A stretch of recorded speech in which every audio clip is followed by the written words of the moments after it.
Barry, what are you saying? Cynthia stammered, shocked by her husband's terrible words. Another woman? It can't be true. Look at me. She approached her husband, placing her hands on his shoulder, trying to make eye contact. Barry clearly resisted. He roughly pushed his wife away, stepping back towards the window and freezing in place. After a moment, Barry finally spoke. Cynthia, believe me, I don't want to have a big confrontation right now. Let's handle this like adults and peacefully go our separate ways. And pretend our marriage had never happened?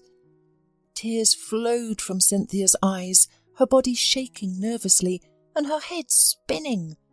Perhaps her blood pressure had spiked, but she took a few deep breaths to calm down. I don't want to end up in hospital because of my husband's cheating. No, I won't allow that to happen right now, she thought. Oh my God, Cynthia, are you going to guilt-trip me like this? Barry glared at his wife. Barry, when did you become so cruel and heartless? Cynthia chuckled bitterly. Have you forgotten all the good I did for our family in the past? And how I supported your health and morale after the accident? Don't you remember? Is that how you show your gratitude? We've been through so much together, Barry. Is any other woman worth sacrificing our happy years for? And what about the children? How can I explain to our sons that their father fell in love with another woman and left them? Cynthia! Barry raised his voice, attempting to interrupt Cynthia's hysterics. Why are you saying this? Do you want pity? Well, okay, you're a sweetheart, you're perfect and amazing, while your husband is the ultimate traitor and scumbag. Does that make you feel better? You can talk all you want. But let's face the truth. Our marriage has reached a deadlock. I believe you've noticed it too. Lately it's all about the kids. That's all we talk about during family dinners. I mean, I love the boys with all my heart, but it's just too much. Haven't I tried to get your attention, Barry? Didn't I try to have a conversation with you over a cup of tea? Didn't I make efforts to change things? The woman's indignation knew no bounds. And let me remind you, what was the answer you always gave? What did you always refer to? Work, of course, and important meetings and negotiations. And you always convinced me that there were no problems between us. How was I supposed to fix it, Barry? Tell me. Cynthia, you're forcing me to speak honestly, the man said in an uncertain tone. Seeing his wife's silent nod, he continued with a hint of satisfaction. It seemed that humiliating the woman he once loved brought him great pleasure. Well, you've asked for it. Do you know the difference between you and Mackenzie? Are you sure that you want to hear it? Fine. I'll answer. Youth and freshness. And let me clarify something right away. She's only 5 years younger than you, so it's not a huge difference. Yes, some people are naturally blessed with exquisite looks, but they're rare. Most of the time, attractiveness is acquired, which doesn't come without some external intervention. And no, I'm not talking about surgical operations, numerous Botox injections and the like. I don't approve of those. Everything should be done in moderation. But visiting a cosmetology salon, various skincare procedures, sports, massages, tanning, pleasant perfume, and sexy clothes, that's the foundation. Inner peace and good qualities as a human being are important, undoubtedly. But in addition to those, everything I just mentioned should also be present. And energy. You know, there are women who make you feel like a pathetic weakling when you're with them. Like you won't last. It's awful. You don't want to do anything for them. In a relationship with them, you don't invest at all because you realize it's a dead end. And then there are other women who give you incredible emotions and impressions just by being around them. With them, you want to soar. There's an intense energy and motivation. You constantly want to try your best, showcasing your finest masculine qualities. Barry's eyes shone brighter than usual as he made this revelation. To Cynthia's dismay, it was clear that he was indeed in love. "But you once felt something like that for me too, didn't you?" Cynthia barely managed to speak. It was incredibly difficult for her to listen to her husband's statements. Each word seemed to tear her heart into small pieces. I mean, all this novelty effect is unfortunately short-lived. If your mistress has gone through the same journey... "Those are stupid excuses," Barry replied, dissatisfied. "Instead of admitting your mistakes in our marriage, you completely blame others. With such thinking, life will be difficult for you." The man smiled, looking at his wristwatch. "Well, it no longer concerns me. You wanted an honest and open conversation, and you got it. My conscience is clear now, and I have no intention of hiding anything any more. So now, allow me to leave. Someone is waiting for me." "Is it so easy for you to go to her?" Cynthia seemed to still not believe that everything that was happening was not a silly prank but a cruel reality. "Will you really live there now?" "For now, yes. And then we'll see. You know, our divorce process could be prolonged due to having underage children and jointly acquired property. Of course, I would like everything to be resolved quickly and everyone to go their own way with a clear conscience. But I understand that it's not possible, alas. We need to be patient and wait. Oh, and by the way, I want to clarify that we will divide the property according to all the rules. I won't leave you and my children without anything, but I won't forget about myself either.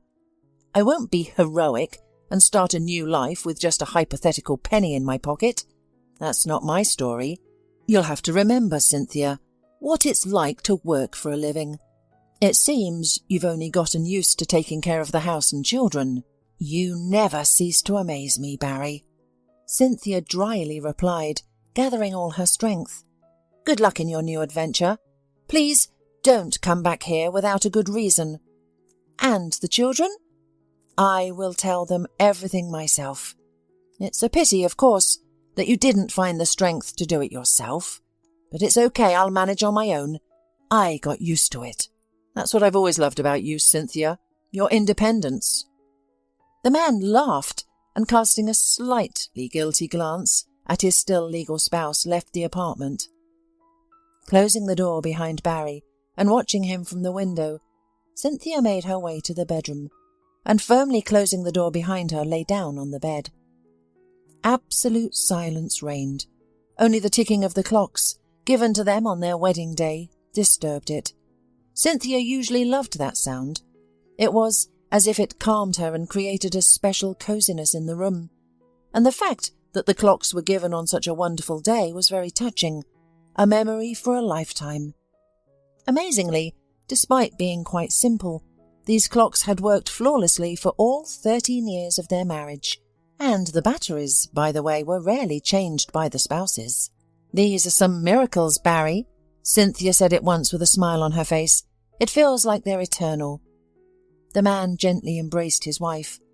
"They are just as strong and resilient as our union. You'll see. They will last until our wedding anniversary." Now, remembering her husband's words, Cynthia felt desperation. Maybe I should get up from the bed, take the clocks off the wall, and throw them as far away as possible. What use do they have now except for reopening the wound in my heart?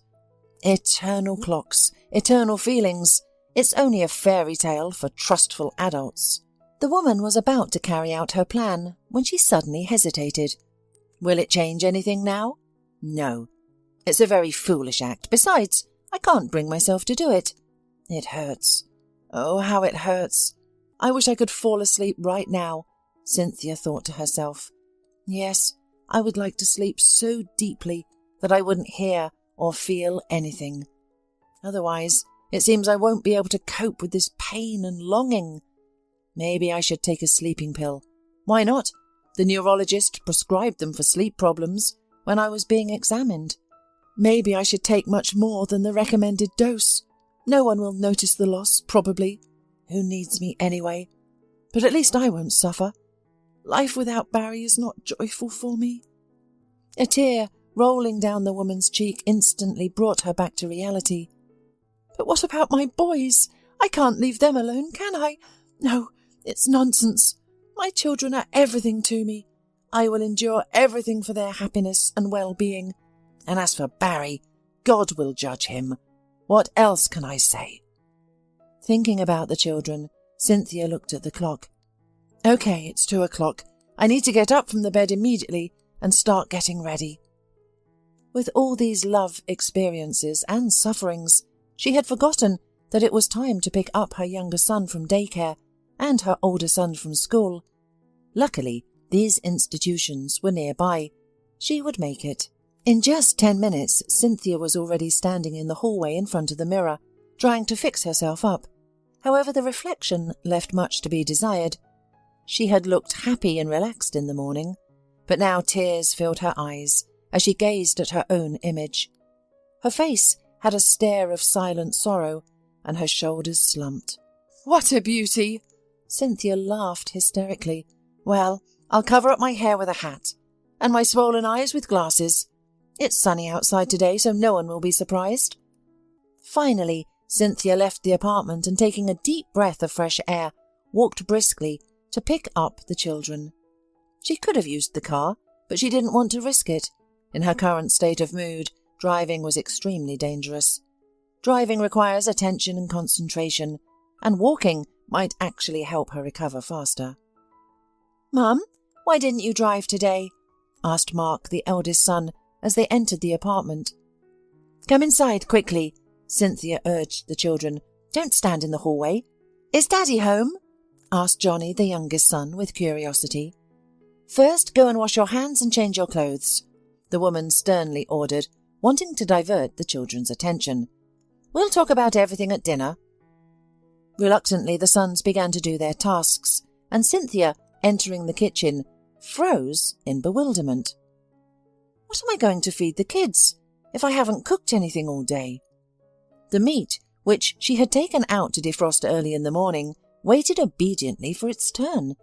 The vegetables nearby were also a reminder of the grand plans for dinner. "No way," Cynthia said, pushing the groceries away. "I don't have time or strength for them right now. Maybe I'll have time to cook them tomorrow, but for tonight, well, we'll just have to make do with the bare minimum. What do I have in the pantry?" The woman opened the cupboard. "Okay, today we're having pasta. That's it." Quickly setting the table, Cynthia excitedly invited the children to dinner. Inside, she was literally filled with tension. She prayed for one thing. Please let the boys not start asking about their father right away. Please let me find a way to avoid it and not arouse unnecessary suspicion. "Mum," Mark seemed determined, "you still haven't told me why we didn't take the car. Did it break down?" "Yes," Cynthia said with a smile. "That's right, son. It broke down. It happened unexpectedly, but it's okay, we'll get it fixed. And it's good for us to walk for a while. We'll be healthier. The weather outside is nice, warm enough and calm." "It's more comfortable with the car," the boy insisted.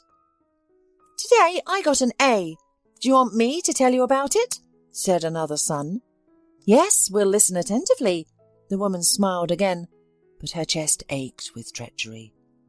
It was so bitter for her to look at her children, to listen to their fascinating and carefree stories, and to realize that everything would soon change.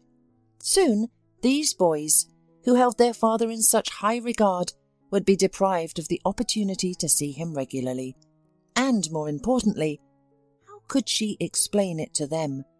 How could she avoid traumatizing their fragile young minds? Maybe she should ask a psychologist. An expert could guide her on what to do in this situation. That was probably the most sensible thought she had all day. "Mum, did you hear?" Mark brought Cynthia out of her sad reflections. "Huh?" The woman struggled to return to reality. "Of course I heard everything. Well done, my son. I'm proud of you." "Mum, are you feeling any pain today?" Johnny, a caring and sensitive boy, interjected. Me? Cynthia's heart raced faster than usual. Such a trivial question, yet it held so much warmth and care. Ah, if only she could discuss such matters with her children. No, I'm fine. It's true that my head hurts a little, but it's nothing to worry about, Johnny. It happens to adults often when the weather changes, or for some other reason. Are you finished? Now, go to your room and rest. Mark, do you have a lot of homework for tomorrow? No? Good. Then we'll do it later. With difficulty, Cynthia managed to get the children out of the kitchen. Then she carefully closed the door from the inside and started tidying up. Absolute silence surrounded her. She glanced at the wall clock and smiled sadly. Usually around this time, Barry would come home tired, sometimes overly busy and irritable, but so dear. Oh, how Cynthia loved that feeling when her husband, quietly and stealthily, using his keys to open the front door, would tiptoe into the kitchen and embrace her from behind while she stood by the stove. I missed you, the man used to whisper in her ear. And I missed you more, she always replied gently. In reality, Cynthia was always truly proud of her marriage. In this complex and unstable world, to meet the right person, create a loving union with them, overcome numerous obstacles along the way, and not lose the bright feelings. It's a great rarity in happiness. They met 15 years ago. Their meeting was quite ordinary. As it turned out, Barry and Cynthia had mutual friends who, without even realizing it, facilitated their acquaintance.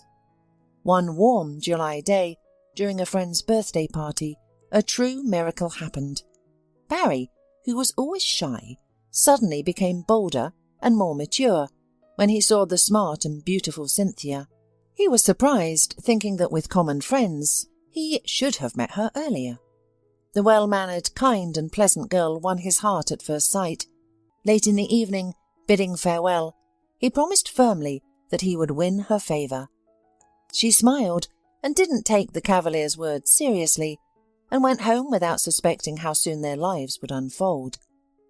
Barry began to court Cynthia in a gorgeous way, constantly organising surprises with his own hands, giving her lovely gifts, and even serenading under her window. The girl, amazed by such warm, sincere and caring attention, soon surrendered and allowed herself to finally become the happiest. Their friends couldn't hide their joy and pride in the couple.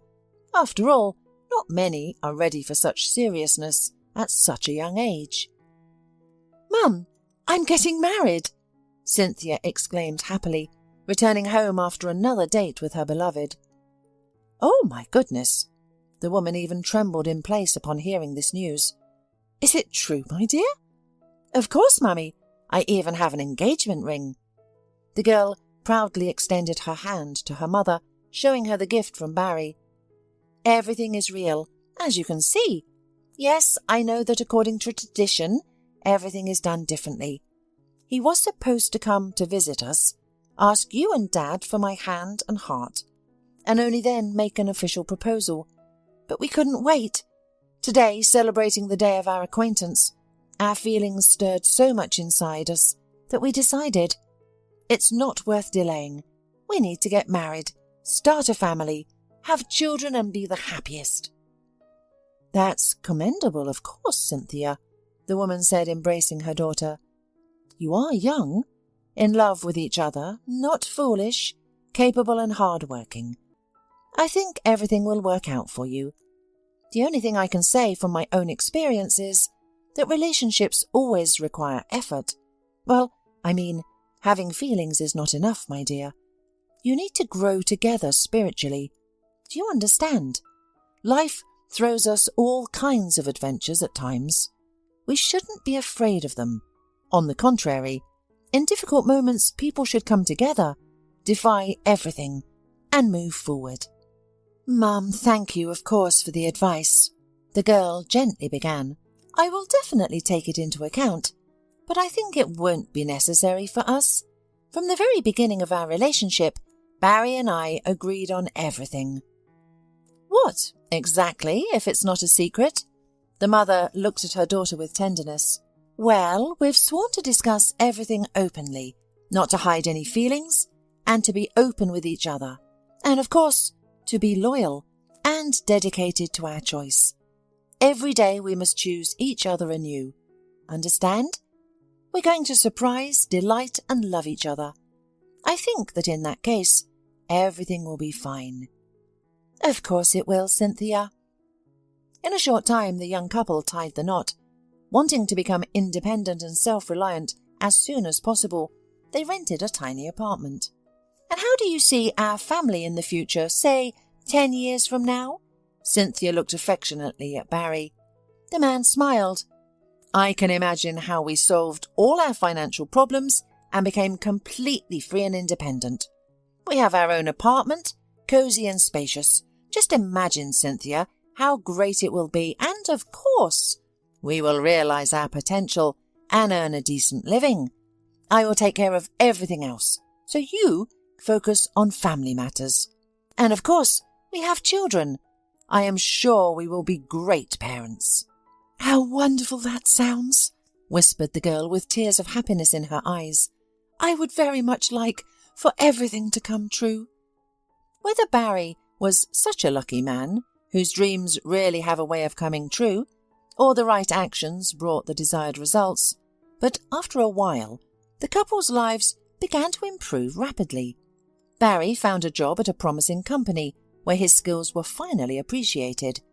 Cynthia also took a risk and left her old job, where success seemed unlikely. Her new position did not promise riches, of course, but it offered the potential for growth. And isn't that the most important thing? Around the same time, the couple obtained their own apartment, albeit through a mortgage, but it was their own. Oh, how happy they were when they first entered their new home, bright, spacious, and so cosy. Despite the fact that there was almost nothing inside, and that proper investment was needed for quality repairs, all of this seemed like minor details in life, especially when they remembered where they had started their journey. A little later, Cynthia found out that she was pregnant. The long-awaited news brought Cynthia and Barry even closer together. They both smiled and thanked God for blessing them with a baby at just the right moment. Mark, a boy with blonde hair and big eyes, was born on time and completely changed his parents' lives. From the moment of his birth, he was a restless baby who constantly tested his parents' patience. However, even through the most challenging and sleepless nights, Barry and Cynthia found happiness. Mark, the result of their great and pure love, was truly a precious gift. When Mark turned 1 year old, a terrible event occurred. Barry got into an accident. That day would be etched into Cynthia's memory forever. She went with her son for a walk, feeling calm and relaxed. After all, what could go wrong? Mark's troubling cough had finally disappeared, and Cynthia could finally get a good night's sleep. During lunchtime, her husband had promised to come home and pick up some important documents. A meal prepared with love was waiting patiently on the stove for him. However, everything changed instantly with one phone call. Cynthia received the shocking news that Barry had been in a serious accident and was in critical condition. At first she couldn't believe it, but she continued the conversation with the caller, trying to understand every word carefully. And then the realization came, so terrible and heavy. Overwhelmed with grief, Cynthia collapsed to the ground, feeling as if she had lost her mind. If it hadn't been for Mark, who was by her side, she didn't know what would have happened next. With the support of her parents, Cynthia managed to gather herself and go to the hospital, where she got answers to all her questions. The accident had nearly taken the life of her beloved husband. Unfortunately, the doctors couldn't provide any positive prognosis, simply shrugging their shoulders and referring to the will of God. They did their best to help him recover, but the future was uncertain. The injuries were severe and his spine was also affected. "I'm sorry for you. You know, it's a difficult situation," the doctor said sympathetically. "I understand," Cynthia whispered in a trembling voice, still struggling to comprehend the reality of the situation. "But I believe he will overcome this. He will regain consciousness soon. He'll come back to us. We have a family, a child. Barry will endure anything for us." "We will do everything we can, I promise. But his spine has been injured, and it is likely to have an impact." No, he will walk. Don't doubt it. Barry is a strong man. He will manage, you'll see." The doctors were amazed by this fragile woman. Her faith in the best immense love, care and positive attitude couldn't leave anyone indifferent. Oh, if everyone had such strong support, how wonderful it would be. Fortunately, Barry was soon able to come to his senses and start full treatment. It required great effort, time and resources for the man to somewhat return to his previous life. It was painful, scary, and sometimes so difficult that he wanted to give up. But Cynthia's support didn't allow him to do so. Perhaps his wife acted as a guardian angel for him during that period. That's when Barry promised himself that he would remember what Cynthia did for him for the rest of his life. How could he forget such a thing? No, he definitely made the right choice once. And when Cynthia learned about her second pregnancy, unexpected but still pleasant and joyful, she realized that everything in this world happens for a reason. By that time, Mark had grown up and needed the company of a little brother or sister, and so another little boy, who looked very much like Barry, came into the world. "Oh God, Barry, what happiness!" Cynthia whispered happily, putting her son in the crib. "We have 2 adorable children now. Mark is already 5 years old, and Johnny is only a month old. It feels like we have always been there for each other. Right? How beautifully everything has turned out in our lives." "And this is just the beginning, Cynthia. Just the beginning." After washing the last cup, Cynthia turned off the water and sighed heavily. "I should stop recalling the past," the woman said aloud. "If I keep remembering our family life, I won't make it until morning. Perhaps a double dose of sedatives won't hurt today." After putting the children to bed and preparing for rest, Cynthia, with tired legs, made her way to the bedroom, and barely laying her head on the pillow, fell into a deep sleep. Probably fatigue and tension, combined with the sedatives, did their job. Mum, are you asleep?" Mark shook Cynthia's shoulders in alarm. "What?" The woman barely came to her senses. Her head was pounding with tremendous force, and everything around her was blurry. She didn't feel good. "Why did you wake up so early?" "Isn't it time to get ready for school?" the boy said skeptically and pointed at the clock. "It might be late." "Did we oversleep?"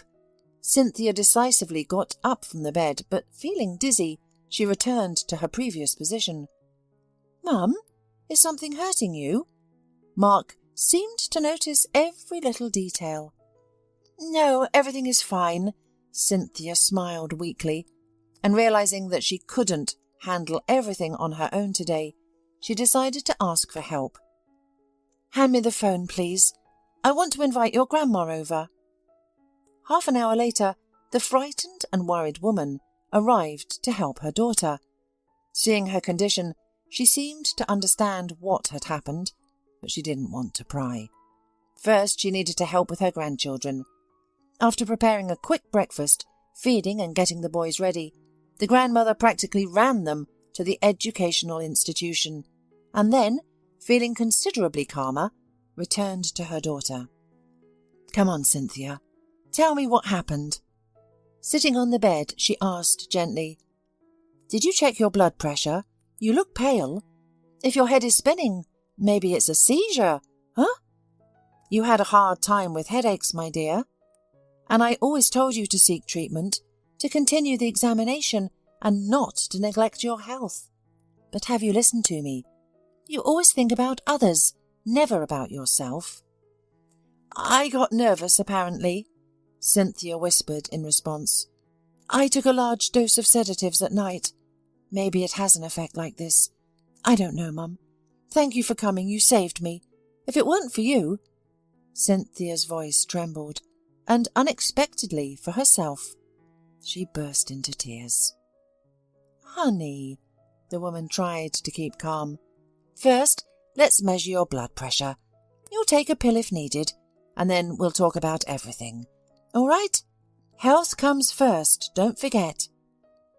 After about an hour, when the blood pressure had slightly subsided and Cynthia felt much better, the conversation about the important matter resumed. Now, let's get back to the reason for your tears, my dear. The woman sighed heavily. Did you have a fight? Is that why you're so upset? Darling, you're wasting your energy on nonsense. In married life, all sorts of things happen. Have you forgotten? He has another woman, Cynthia said dryly, lowering her eyes. What? The woman nervously laughed. Our Barry has another woman? That can't happen, Cynthia. I couldn't believe it at first either. Cynthia sadly smiled. But yesterday he confessed everything to me. Wow! How long have they been dating? I don't know, Mum. I didn't ask. Cynthia laughed bitterly. It doesn't really matter how long they've been together. What matters is how happy and in love he looks. Apparently it's a big hit. Mum, can I be honest? I'm in so much pain. I don't know how to go on. I was thinking yesterday about... Stop that right now, her mother sternly ordered, without even listening to her daughter. I never want to hear such terrible things from you again. Betrayal of a loved one is a real tragedy, no doubt, especially when it happens completely unexpectedly. To be honest, I couldn't even imagine such a thing. Believe me, I'm as shocked as you are. But daughter, my darling, you can't give up. You can't give up. Do you hear me? You have someone to hold on to. And Barry, we don't know what pushed him into this sinful affair. Maybe he couldn't control himself and gave in to temptation. Or maybe he had some kind of crisis. Don't forget what he went through in the past. He barely made it out. Then Johnny was born. One thing after another, you know, it all affects everything. It's so stressful. No, I'm not justifying cheating and betrayal. I find it repulsive too. I'm just trying to make a clear assessment of the situation. Consider different options and find a reason. To find a reason, Cynthia grinned. You won't believe this. I've been doing that for 24 hours. I'm going over everything in my head, remembering our family life, trying to figure out what I did wrong. Tears welled up in Cynthia's eyes. That's what makes it so hard. I felt with every fibre of my being that I was needed, important and loved. It seemed that after 13 years of marriage, having given birth to 2 children, we were inseparable. It seemed that our marriage was unbreakable. It turns out it isn't. Have you had any problems lately? Or didn't you notice anything at all? Did everything happen so suddenly? That's just it, Mum. We haven't had any obvious problems. At least I didn't notice any. Yes, the last few years of our lives have been difficult. You make a good point about the terrible accident and the birth of our second child. Yes, Barry has had a difficult time. For a long time, he snapped at me and wanted to give up, tired of the grueling process of recovery. But then he calmed down and apologised. They often say that women feel everything and notice everything. And I, so busy with the kids and the house, missed that moment. Can you imagine? Barry himself asked me not to go to work anymore, and now he scolded me for that. Me, the woman who put so much effort, energy and love into him, neglecting her health. Is that fair, huh? And now I'm thinking, when he used to come home tired and dissatisfied, citing work and some failures in his professional sphere was the real reason in her? I guess so. The mother agreed. And I, a fool, tried to talk, worried about my husband's moral state. I tried to find out the cause and somehow help, but it was all in vain. I wonder why he didn't leave right away. Did he feel sorry for us? Or was he unsure of his choice? Oh, Mum, how am I going to get through this? How am I supposed to deal with the kids alone?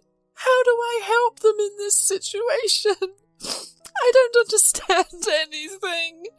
My head is spinning. Cynthia, honey, the woman said, literally feeling her daughter's state and barely restraining herself from crying with her. First, you need to calm down. Try to shut off your emotions and think about the essentials. Plan for what you need to do in the near future. It will make things easier, believe me. Since Barry has already left the house taking some of his things, let him do it. There's no need for unnecessary fussing. Before that, let him come to the kids. Explain his position to them. There's nothing for you to blame yourself for. You are the son's parents, first and foremost. You shouldn't forget that. Then, let him file for divorce, since he's made up his mind, and then it'll be easier. Believe me, when this process starts slowly, some clarity will come. You know, there's nothing worse than uncertainty in life. So, you'll grieve, get hurt, and calm down. At least you'll know the truth, and that's easier. Divide the property according to all the rules. He won't leave you penniless. That's a good thing too. If you need any help, your father and I are here for you, Cynthia. Don't worry about him alone.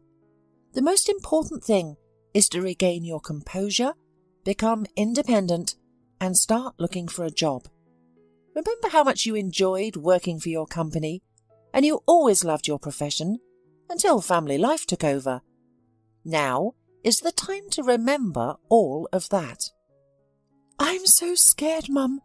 It feels like the ground has been pulled out from under me, like my heart has been ripped out of my chest, like my past life has been erased and no new one has been provided. And what do you want, dear? It's like a stepping out of your comfort zone in some way, and that's always painful, difficult and stressful. How could it be otherwise? But you're young and strong. You'll endure. You'll overcome. And I believe in you. And as for Barry, God is his judge. If he didn't appreciate such a good woman by his side, if he betrayed and stumbled, let him go his own way. Many men do that, unfortunately. They drain the life out of their wives, use her help and support to stand on their feet, and then start looking elsewhere. As if they forget who they were from the very beginning. Who should be idolized and loved until the end of their lives? Foolish, isn't it? They think their new girlfriend will provide them with constant, unforgettable emotions and won't ask for anything in return. I've seen many cases like that in my life, but in the end, most of them are disappointed with their choice. They start to yearn and beg to come back to their wives. And then it's up to the woman to decide. What would you do, Cynthia? The woman looked at her daughter attentively. Me? Cynthia thought for a moment. I would forgive him, Mum, because I love him very much, and I can't imagine my life without him. A couple of months passed. Well, congratulations on officially becoming a free woman, Barry said with a smile when he finally got divorced. I hope you don't hold a grudge against me. God knows when we first met I was the happiest man in the world, and we had many good and wonderful moments during our marriage. I remember everything. And I congratulate you, Cynthia abruptly interrupted, no longer able to listen to the sweet speeches of her former spouse. Parting from her beloved man was extremely painful for the woman. While she managed to get through the days by keeping herself busy with additional responsibilities to avoid thinking about Barry, but at night she let her emotions run free, crying a lot and carefully analysing the events. At first, Cynthia tried to cope with the pain of loss on her own, but after realising how difficult it was for her, she sought professional help. She also sought guidance on how to support her children through their parents' divorce and make their situation easier. With the support of her mother and father, Cynthia gradually regained her composure and started looking for a job. Barry, of course, provided financial assistance, but he did so very reluctantly. Surprisingly, perhaps his new partner required a significant investment in herself. Or maybe the man was facing difficulties in his professional life again. No one knew the truth. Cynthia, of course, did not hinder communication between her sons and their father. On the contrary, she was sincerely happy when the children became a little happier and spent more joyful time with their close and dear man. "Well, how was the interview?" Cynthia's mother asked her as soon as she returned home. "Oh, it went beautifully, Mum. Can you believe it? They hired me. I don't know if it was my resume and past achievements that impressed them, or if the director was just understanding, or if it was simply a good day, but they hired me."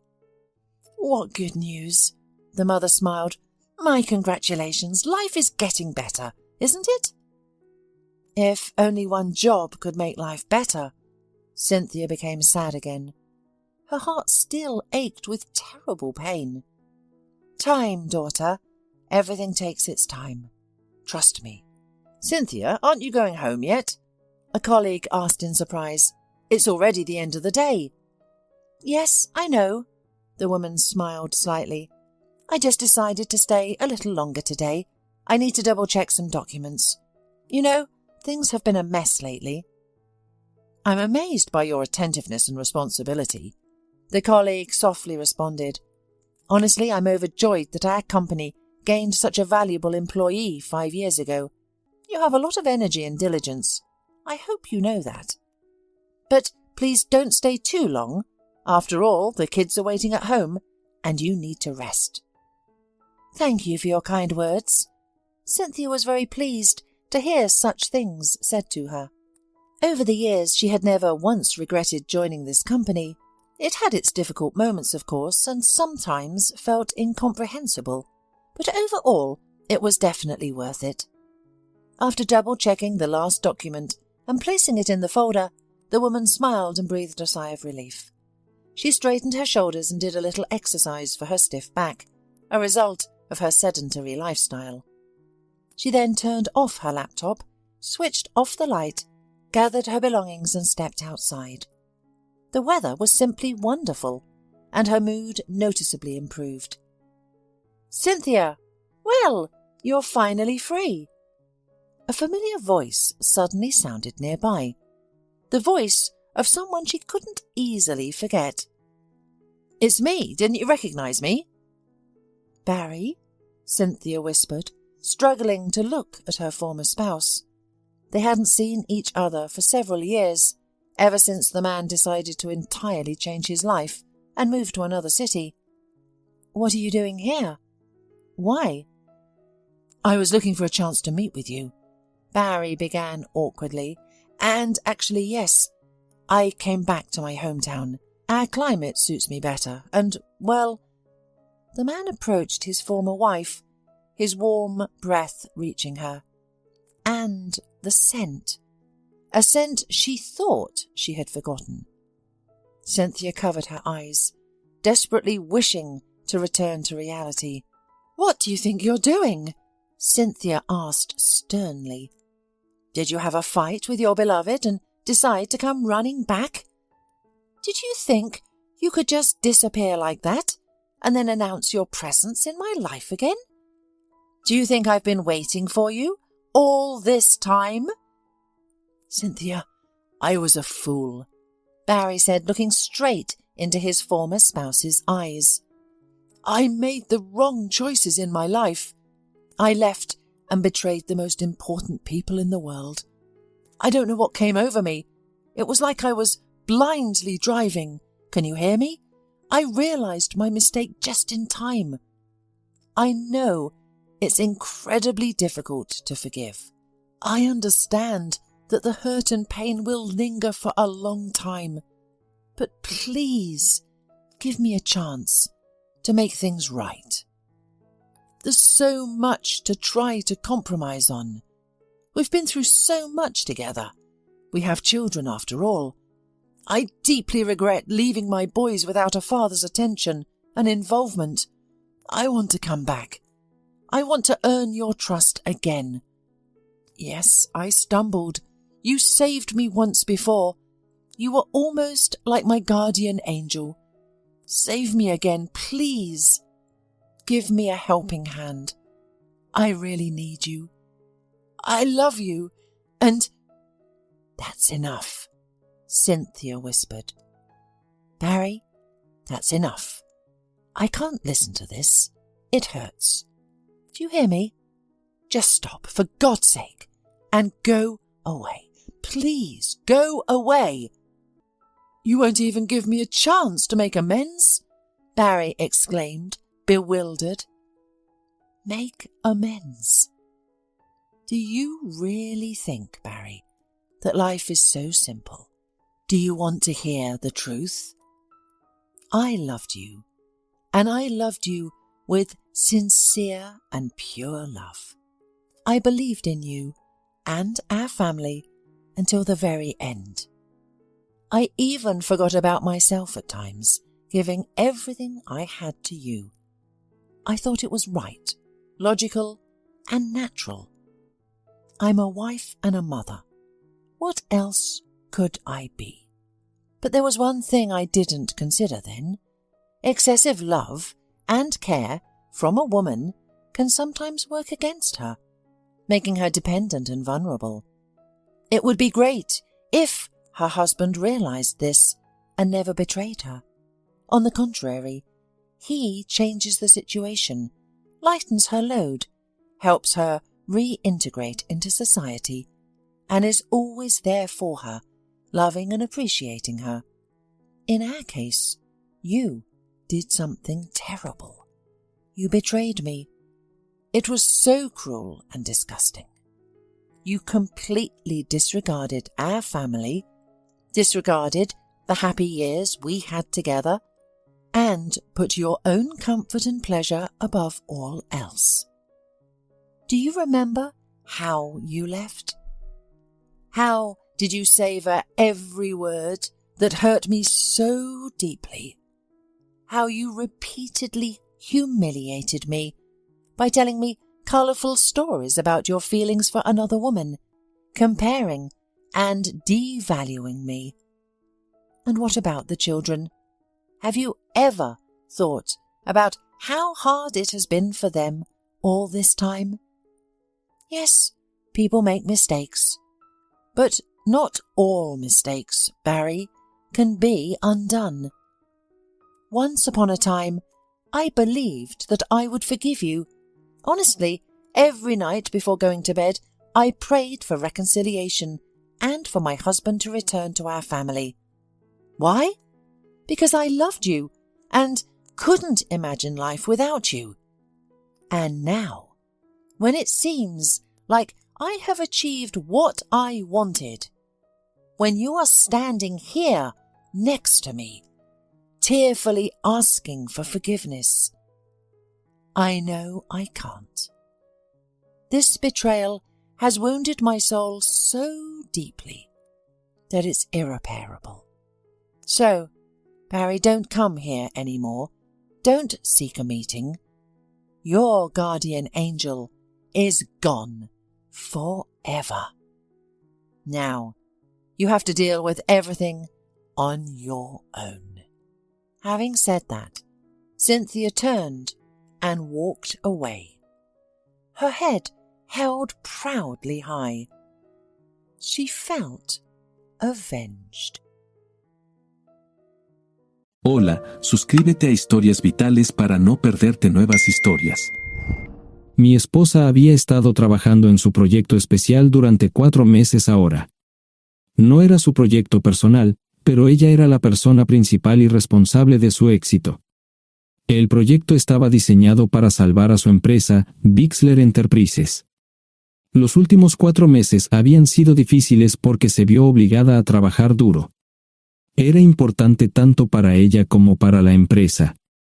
Había una buena posibilidad de que Bixler Enterprises quebrara si el proyecto no se completaba.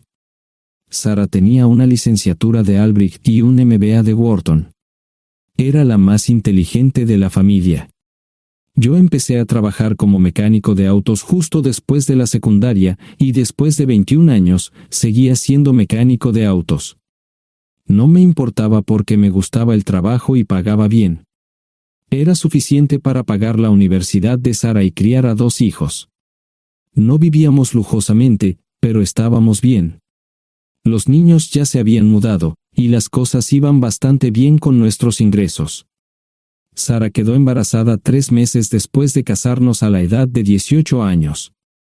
Durante los primeros años de nuestro matrimonio, vivimos con mis padres.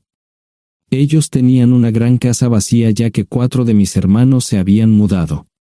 Eso significaba que teníamos una niñera mientras Sarah completaba sus primeros años de universidad. Debido a 2 embarazos, la carrera de 4 años le llevó 6 años completarla. Fue difícil, pero lo logró. Siempre tuve trabajo y nunca me faltó trabajo extra si lo necesitaba. Después de que Sarah se graduó de Wharton, alquilamos nuestro propio lugar. Tuvo ofertas de trabajo de varias empresas grandes, pero todas requerían que nos mudáramos. A mí no me importaba, pero Sarah quería quedarse cerca de casa. Por eso decidió trabajar en Bixler Enterprises. Pagaba bien, pero lo más importante, le daba responsabilidad y la oportunidad de avanzar. Sarah era una empleada trabajadora y dedicada. La presentación es el jueves en el Hotel Thyssen en Filadelfia. Tomé unos días libres en el trabajo para ayudarla según fuera necesario. Al final, todo lo que logré fue hacerle algo de comer cuando llegaba a casa. No sabía nada sobre su trabajo, ni tampoco quería saber, los negocios corporativos de alto nivel me aburrían. Empresarios de Europa, Asia y América del Sur venían aquí, la empresa pagaba sus boletos de avión y proporcionaba habitaciones en el Hotel Thyssen mientras estaban aquí.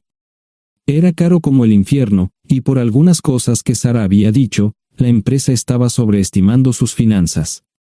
Su presentación era importante para ella, para la empresa y para más de 200 empleados. Hasta el martes por la noche, todo iba bien. Sarah llegó a casa con un traje nuevo, un traje gris con una blusa blanca. Desplegó todo lo que necesitaba en la cama de la habitación de invitados. Cuando se trataba de la limpieza de la casa, ella era normal, pero cuando se trataba del trabajo, era meticulosa. No entendía por qué necesitaba sacar su ropa interior de lujo, pero no dije nada. Además de su traje para la presentación, tenía varios vestidos de cóctel lindos para eventos sociales antes y después del evento. Siempre había evitado tales eventos, pero me sentía obligado a ir con ella si ella quería que lo hiciera. Me agradeció la oferta, pero dijo que no era necesario. Todos los materiales y equipos que necesitaba estaban guardados ordenadamente en el maletero de su Volvo. Antes de salir del trabajo, ella misma conducía el coche para asegurarse de que todo estuviera en perfectas condiciones. Tenía todo el día miércoles para prepararse y toda la noche del miércoles para socializar con sus invitados. Sarah era tan buena en lo que hacía que sentía que habría sido mejor si simplemente me hubiera mantenido alejado de ella. Finalmente, había terminado. Lo había revisado y vuelto a revisar todo. Todo lo que necesitaba ahora era una ducha caliente y una buena noche de sueño. Supongo que mi error fue que empecé a revisar sus cosas después de que Sarah comenzara a ducharse. Pensé que estaba ayudando, pero resultó ser lo contrario. Estaba moviendo cosas en la cama cuando un pequeño sobre blanco cayó del bolsillo lateral de su bolso de maquillaje. Una carta de una farmacia, pero no del tipo que solemos usar. Dentro había 10 pastillas. No tenía idea de qué era, Pren, y las instrucciones eran confusas. Si es necesario, tomar una pastilla y luego una segunda pastilla 12 horas después. Pensé que podría ser algo que ella había conseguido para la ansiedad o los nervios, pero las instrucciones no tenían sentido. La receta estaba escrita a su nombre el lunes. Volví a poner el sobre en su lugar mientras ella terminaba de ducharse. Decidí que quería saber más sobre Pren antes de contarle sobre ello. Por supuesto, si lo mencionaba, significaría que estaba revisando sus cosas. Odio los dilemas. Mientras Sara se preparaba para dormir, fui a nuestro ordenador doméstico y busqué.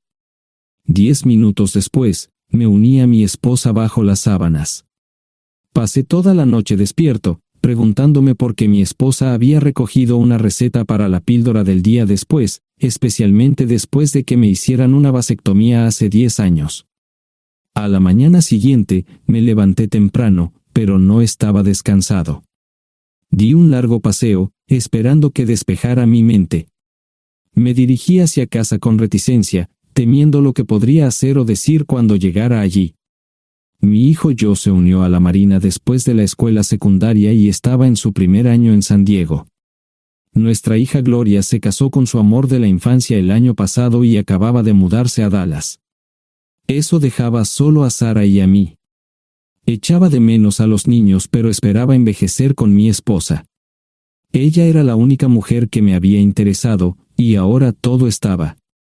Si Sara estaba teniendo una aventura, lo ocultaba bien. Por supuesto, nunca la vigilé. Nunca miré sus correos electrónicos o llamadas telefónicas.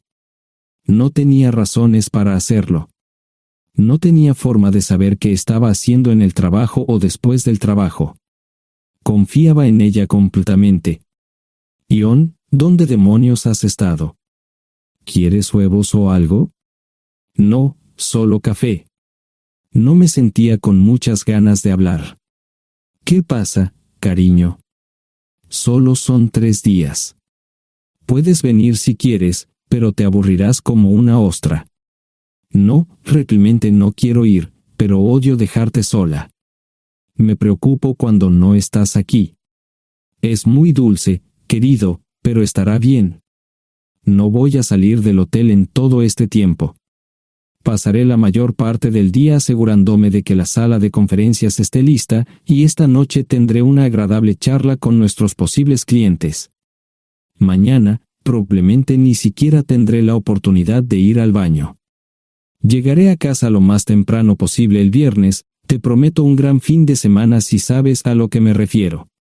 Todo eso suena bien, pero no puedes culparme por preocuparme. Soy un mecánico de autos, y tengo una esposa hermosa y exitosa. A veces tengo la sensación de que estás menos interesada en mejorar nuestra situación familiar que en avanzar en tu carrera. Detente, maldita sea, Ion. Siempre he respetado lo que haces para ganarte la vida y nunca he insinuado lo contrario. Criaste a 2 grandes niños y me pusiste a través de la universidad. Eres un gran esposo, un gran padre y un buen proveedor, y nunca olvides eso. Terminé mi café mientras ella recogía la mesa. ¿Quieres que te llame? No, no es una buena idea. Tendré el móvil apagado, y voy a apagar el teléfono de la habitación por la noche para poder dormir. Te llamaré siempre que pueda. La ayudé a cargar el coche, era tan meticulosa con eso como con todo lo demás. Trabajando, le llevaría 3 horas llegar al Hotel Dicen. Me quedé en el porche y la vi marcharse. No me molesté en preguntarle por las pastillas. Pasé el resto de la mañana en el porche. No recuerdo haberme preocupado tanto como ahora. Me sentía pequeño e insignificante. Me sentía fuera de mi liga. Era un tipo de pueblo con un trabajo mediocre y una esposa exitosa. Era una combinación equivocada. Debería haberlo notado antes. Me sentía estúpido. El mejor traje que tenía era una chaqueta azul y un par de pantalones. Al menos tenía algunas corbatas, aunque tenían 10 años de antigüedad. Acababa de terminar de vestirme cuando sonó el teléfono fijo. Oye, cariño, Solo quería avisarte de que llegué bien. ¿Tuviste un buen viaje? Supongo que el tráfico no estaba demasiado denso. Estuvo bien. Te llamaré esta noche. Ahora tengo que irme. Estoy en la habitación 714, Sara. Puedo estar en casa de mis padres o en la de mis hermanos esta noche si quieres llamarme a mi móvil. De acuerdo. Suena el teléfono móvil. Te quiero, tengo que irme. Me tomé mi tiempo para llegar a Filadelfia. No fui directo al Lisen, primero me detuve y compré un filete con queso. Prometí hacer una larga noche. No estaba seguro de qué iba a hacer. Estacioné en el garaje del hotel y simplemente esperé. Tarde o temprano, tenía que entrar en el hotel. Simplemente no podía decidir cuándo hacerlo. El sonido de mi teléfono celular me ayudó a tomar mi decisión. Ion, solo quería avisarte de que todo se ha arreglado. Ahora voy a bajar para encontrarme con algunas personas y cenar. No olvidaste nada, ¿verdad? No, todo está bien. Tengo todo en mi habitación para mañana. ¿Necesitas algo? No, Ion, relájate. Voy a apagar mi teléfono. Te llamaré mañana por la mañana. ¿De acuerdo? Ríe, diviértete. No es divertido, Ion, es trabajo. No parecía estar demasiado fuera de lugar. El vestíbulo, el restaurante y las salas de conferencias estaban llenos de gente, así que pude pasar desapercibido. Había un folleto pequeño y bonito que mostraba el diseño de todas las habitaciones del hotel. Me paseé por las diferentes habitaciones y me detuve en las paredes, mirando alrededor entre la multitud. No tenía ni idea de qué haría si Sara me veía. Lo averiguaría si y cuando eso sucediera. Encontré un tablero de eventos que enumeraba todas las habitaciones que estaban siendo utilizadas por los diversos grupos. Bixler Enterprises no tenía habitaciones disponibles para el miércoles por la noche. Esto me pareció interesante. Sara había dicho que no iba a salir del hotel, pero ahora no estaba tan seguro de eso. Había 3 comedores, familiar, informal y de alta cocina. A Sara no le gustaba mucho cenar con niños, así que fui primero al comedor informal. Solo me llevó 5 minutos asegurarme de que no estaba allí. Tuve mejor suerte en el salón gourmet, era una acogedora mesita encajada en la esquina, el tipo de mesa que la gente reserva para tener un encuentro privado. Sara llevaba un vestido de cóctel negro con un escote pronunciado y perlas, se veía elegante y su acompañante parecía apreciarlo. Conocía a algunas personas con las que trabajaba Sara, y él no era una de ellas. Me resultaba familiar, pero no había forma de que pudiera recordarlo. Había muchas sillas libres, así que no tuve problemas para cruzar la sala. Había velas y pequeños candelabros de cristal en las mesas. Apagué la mía y le dije al camarero que me molestaba por el glaucoma. Pedí el plato de pollo de siempre y me acomodé. El camarero me sirvió el café por tercera vez. Disculpe, el tipo en la mesa de enfrente me parece muy familiar. ¿Sabes quién es? Sí, ese es Malcolm Eugene Foote. Es miembro del Consejo Municipal, se espera que se postule para el Congreso en los próximos años. ¿Es esa su esposa con él? Es muy bonita. No, esta es la primera vez que la veo. Siempre usa esa mesa para señoras especiales, si me entiende. Simplemente le sonreí y pedí la cuenta. Nunca había visto a Sara tan sensual con un hombre antes. Parecía captar cada palabra que decía, como si fuera Dios o algo así. No estaban haciendo nada inapropiado, pero tampoco era platónico ni profesional. Cuando me fui, estaban terminando su segunda botella de vino. Ahora entendía por qué se había llevado su lencería elegante. Me acomodé en una esquina del vestíbulo para que no me vieran. 10 minutos después, salieron del restaurante. Ella le tomaba la mano mientras caminaban por el vestíbulo hacia el ascensor. Observé cuidadosamente los indicadores de piso, Que el ascensor se detuviera en el tercer piso era una buena señal, significaba que no lo había llevado a su habitación. Era una mala señal cuando el ascensor no llegaba al séptimo piso, significaba que ella fue a su habitación. Por si acaso me equivocaba en algo, me senté en el vestíbulo y observé el ascensor durante 1 hora. La gente entraba y salía, pero Sara no estaba entre ellos. Saqué mi maleta vacía del coche y me dirigí al mostrador de recepción. Aunque podía demostrar que era su esposo, me costó trabajo conseguir una tarjeta llave. Se dieron después de llamar a la habitación, pero nadie respondió. Finalmente, estaba en camino a la habitación 714 con la tarjeta llave. Ni siquiera encendí las luces al principio, simplemente me senté en la oscuridad de la habitación durante más de 1 hora. No fue difícil asegurarme de que no regresara a la habitación. Primero, empacé todas sus ropas y pertenencias personales. No dejé nada atrás. Revisé el paquete de Preven, todavía quedaban 10 pastillas en el tocador. De manera muy ordenada, estaban todos los artículos que necesitaría para su presentación al día siguiente. Comencé a llenar la maleta. Había 24 carpetas promocionales especialmente encuadernadas y otras 20 carpetas regulares, todas ellas fueron a la maleta. Un proyector digital fue lo siguiente, seguido de una computadora portátil. Tomé su bolso y su celular, que había dejado en la habitación. Todo lo que tenía consigo era un bolso de mano y probablemente un tubo de lápiz labial. Di una vuelta por la habitación tan cuidadosamente como lo hizo ella para asegurarme de no perder nada. Una vez satisfecho, dejé las llaves del coche y mi anillo de bodas en el tocador. Aparte de esos 2 objetos, la habitación estaba completamente vacía. El ascensor se dirigió directamente al estacionamiento, no tuve problemas para llevar 2 maletas, y 20 minutos después, estaba en la autopista rumbo al norte. Pasaban las 3 de la madrugada, no tenía idea de que había pasado tanto tiempo. 1 hora o 2 después, sonó mi teléfono celular, la identificación de llamadas mostraba el número del Listen. ¿Ion? Sí, ¿dónde estás? Estaré en casa pronto. Eso fue todo lo que dije. Hubo silencio en el otro extremo de la línea. Los vendedores tienen un viejo dicho, el primero que habla pierde. Pareció una eternidad antes de que ella hablara. Ion, lo siento. No preguntó nada y simplemente colgó. Apagué mi teléfono, era obvio que había regresado a su habitación.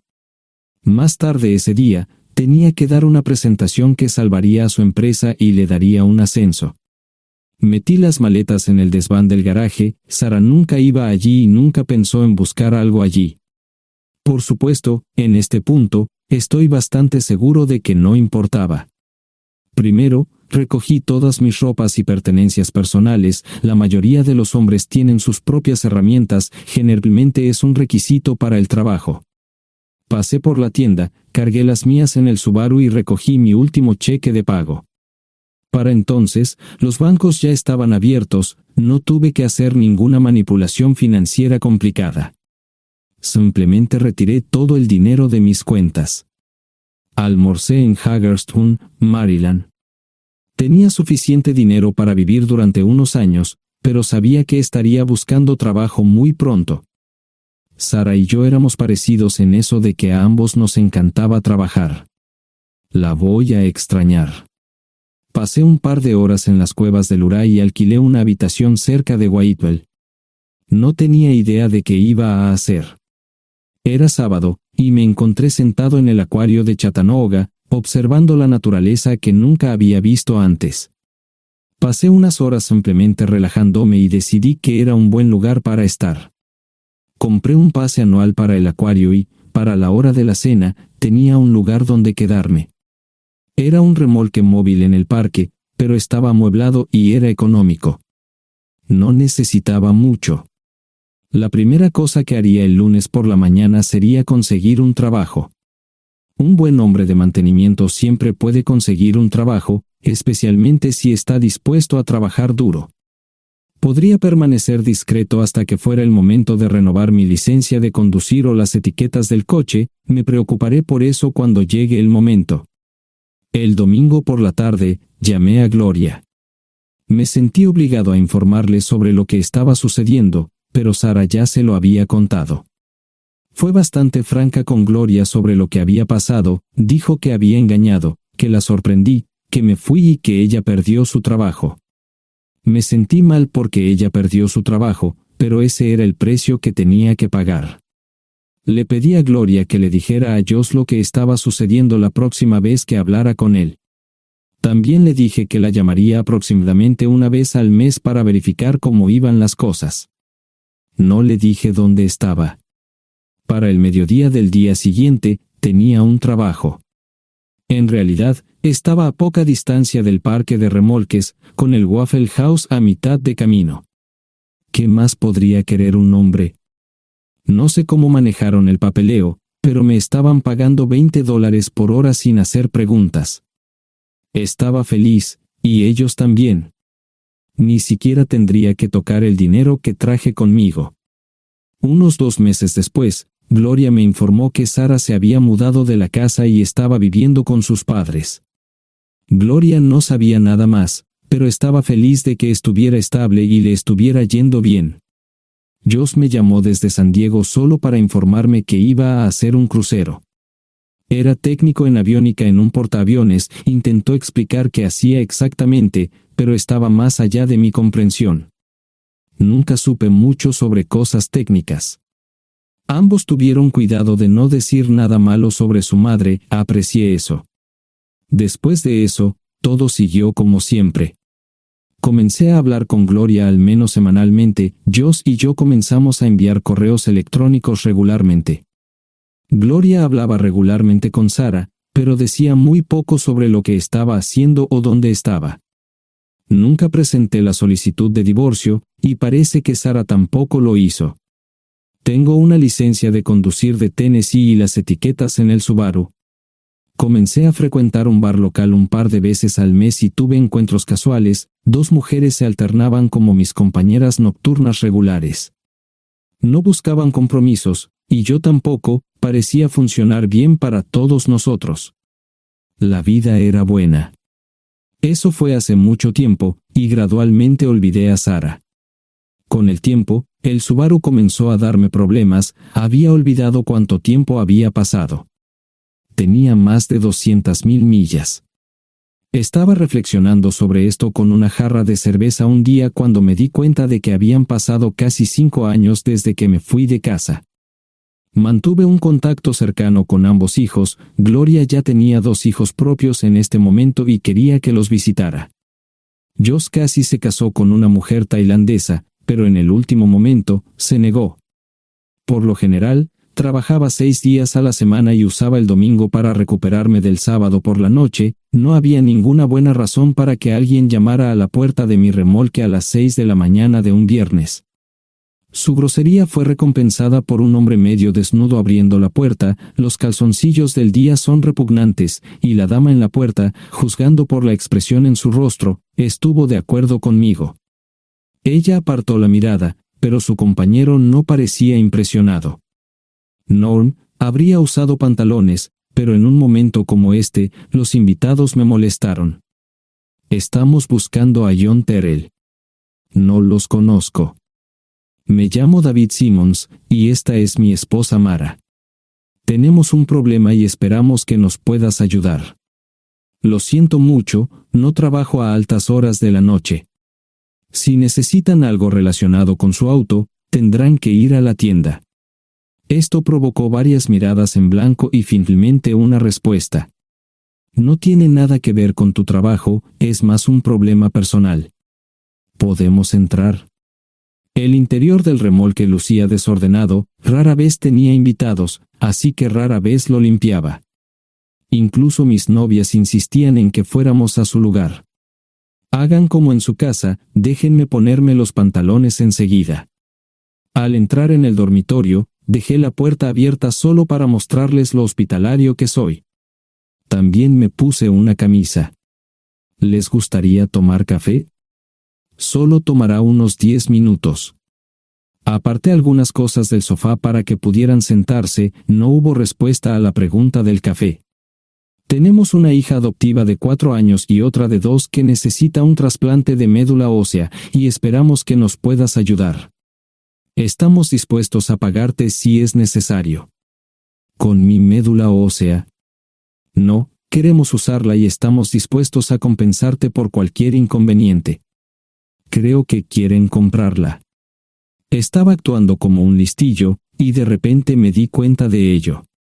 Estas personas eran serias, tenían un problema real y estaban buscando ayuda. Lo siento mucho, no quise interrumpir. Por favor, continúen. Nuestra mejor oportunidad de encontrar un donante es un familiar cercano. Eres nuestra mejor esperanza. Mira esto. No quiero ser un grosero, pero creo que se equivocaron de persona. ¿Cuándo nació su hija? Cumplirá 5 años en julio. Marche Simons habló por primera vez, y sonó sincera. Odio ser el portador de malas noticias, pero me hice una vasectomía hace 15 años. No hay forma de que pueda ser su padre. ¿Por qué tu nombre estaba en el certificado de nacimiento? No puedo responder eso, tal vez deberían preguntarle a su madre. Esa afirmación fue recibida con silencio. Sentí pena por estas personas, pero no sabía cómo ayudarles. ¿Cuál es el nombre de la madre? Sarah Lise Terrell. No encontraba las palabras. Tal vez no debería haber tomado esas malditas pastillas de ella, por supuesto, entonces esas personas no tendrían una hija en absoluto. Todo lo que pensaba que había superado el dolor, y aquí está de nuevo, viejos recuerdos de mi esposa teniendo relaciones sexuales con ese maldito político de Filadelfia. Estaba empezando a olvidarlo todo, y ahora estaba de vuelta. Maldita sea.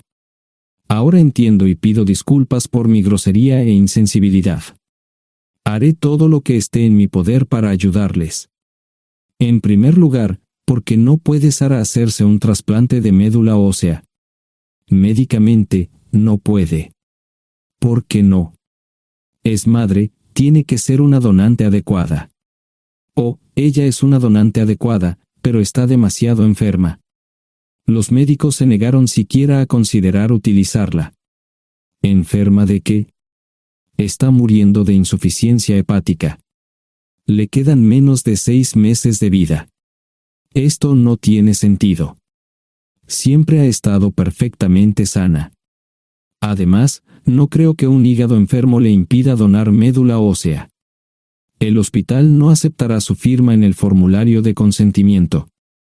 ¿Estás diciendo que hay algo mal en su cabeza? Ambos me miraron en silencio, sabían la respuesta, pero no querían decirlo. En ese momento, no quería que se sintieran aún más incómodos. Hace 10 minutos, no me importaban, pero ahora sentía que tenía que protegerlos y ayudarlos. ¿Cómo sucedió esto? ¿Podría alguno de mis hijos ayudar? Quizás, pero pensamos que eras nuestra mejor esperanza. ¿Por qué no van tras su padre, su verdadero padre? Pensamos que eras tú. No tenemos ni idea de quién más podría ser. Sara no nos dijo nada sobre otro posible padre. De hecho, ella no estaba en condiciones de explicar nada, agregó Mara. Obtuvimos la mayoría de nuestra información de la agencia de adopción.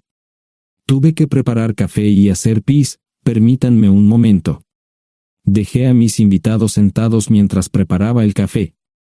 Solo tomó unos minutos. Mientras se preparaba, fui al baño, algo que necesitaba hacer urgentemente. Traté de ser discreto, ya había avergonzado lo suficiente a Mara. ¿Dónde viven? En Westchester, Pensilvania. Les haré una oferta. Si les digo quién es el verdadero padre de su hija, deben prometerme que lo perseguirán sin descanso hasta obtener lo que desean. ¿De qué estás hablando? El padre de su hija es un político prominente en Pensilvania. Por supuesto, negará todo y probablemente les proporcionará documentos legales para detener sus esfuerzos. Si acuerdan presionar lo suficiente para que él admita que la niña es suya, podrán avergonzarlo y obligarlo a hacerse un trasplante de médula ósea. Eso es lo que quieren, ¿verdad? Sí, claro, pero ¿Cómo hacemos eso? No lo sé. Soy mecánico. Trabajo con metal para ganarme la vida. Creo que la mejor manera sería utilizar la televisión, la radio y los periódicos. Los políticos harán cualquier cosa para evitar una mala publicidad. ¿Tienen amigos que puedan ayudar? Bueno, ahora ambos estaban sonriendo. Debo haber dicho algo que les dio esperanza. Creo que podemos hacer esto. ¿Quién demonios es él? Malcolm Eugene Foote. Se postula para el Senado de los Estados Unidos. Apuesto a que hará cualquier cosa para evitar una mala publicidad. El café estaba listo, pero David y Marshall no podían esperar para llegar a casa. Antes de irse, les dije cómo ponerse en contacto con Gloria y Josh en caso de que los necesitaran. Estaba seguro de que ayudarían. También les pedí que me dijeran dónde estaba Sarah. Probablemente estaría en Pensacola antes de que ellos regresaran a Westchester. Me corté el pelo y compré una camisa nueva. Sarah era una tramposa que arruinó mi vida, pero aún así quería lucir bien cuando la viera. Era otro remolque, pero esta vez era un bonito doble nuevo. Allí estaba su Volvo con una llanta desinflada y un parabrisas roto. La mujer que abrió la puerta no era Sarah, parecía que la habían empapado fuerte y la habían dejado empapada. Tenía al menos 45, tal vez 50, y debió haber tenido una vida difícil. La falta de maquillaje no ayudaba y simplemente se veía horrible. No tuve la oportunidad de abrir la boca. Caray, si no es John Terrell. Nunca esperé verte aquí. Tuve que usar la vieja línea, me estás poniendo en desventaja. Sherry Hart. Pasa, entra. ¿Quieres una cerveza? No, pero gracias. Estoy aquí para ver a Sarah. Sherry cruzó la habitación y se detuvo en el buffet del comedor. Aquí está, John. Mírala todo lo que quieras. Su mano señalaba una urna de latón que estaba en el centro del buffet vacío. Supongo que llegué demasiado tarde. No me moví, solo me quedé mirando el contenedor frente a mí. ¿Puedo tomar una cerveza ahora? Sarah se mudó a Pensacola después de dar a su bebé en adopción. Compró el remolque con el dinero que recibió de Bixler Enterprises después de que la despidieron. Tenía una participación en las ganancias, 401k, y vacaciones y días de enfermedad. Eventualmente, consiguió un trabajo en una fábrica local de prendas de vestir donde trabajaba en el departamento de envíos. Allí fue donde conoció a Sherry. Sherry alquilaba una habitación de Sarah. Cada centavo que Sarah ganaba iba para el alcohol. Empezó con vino y gradualmente pasó a bebidas más fuertes, las más baratas. Eventualmente, perdió su trabajo debido a su alcoholismo y se vio obligada a usar sus ahorros. Nunca salió con nadie ni salió a ningún lado. Sherry se quedó con ella, pagó sus servicios públicos y compró alimentos que Sarah no comía. Le llevó más de 3 años quitarse la vida. Increíblemente, ella tenía un testamento y me dejó un doble remolque y un Volvo. Sherry explicó que Sarah estaba tan angustiada por lo que había hecho que simplemente se rindió. No intentó evitar el embarazo ni siquiera terminarlo. La adopción se había arreglado meses antes de que naciera el bebé. Nunca volvió a trabajar, excepto en los trabajos clandestinos que hacía mal. Sherry dijo que Sarah no parecía tener ambición ni propósito en la vida. Sarah hablaba mucho de mí pero tenía miedo de intentar contactarme. Gloria le dio mi número, pero nunca me llamó. Era como si su aventura de una noche la hubiera lastimado más a ella que a mí. Estuve allí durante 2 semanas y luego vendí el remolque de Sherry por $1 y obtuve $3,000 por el Volvo. 2 días después, estaba en Westchester visitando a mis nuevos amigos David y Marshall. Malcolm Eugene Foote resistió al principio, pero David y Marshall lo presionaron hasta que cedió. Insistió en pruebas de ADN, que demostraron que era el padre. Para salvar la cara, más o menos lo obligaron a someterse a un trasplante de médula ósea, que fue exitoso. La carrera política y la vida familiar de Malcolm no dejaron una impresión favorable. Su caída en las encuestas fue tan rápida que el partido lo reemplazó por otro candidato unos meses antes de las elecciones. Su esposa solicitó el divorcio y fue muy pública al respecto. Sarah y yo estamos viajando ahora a Dallas para ver a Gloria y a mis nietos. No sé cuánto tiempo mantendré a Sarah conmigo, probablemente hasta que tenga a alguien.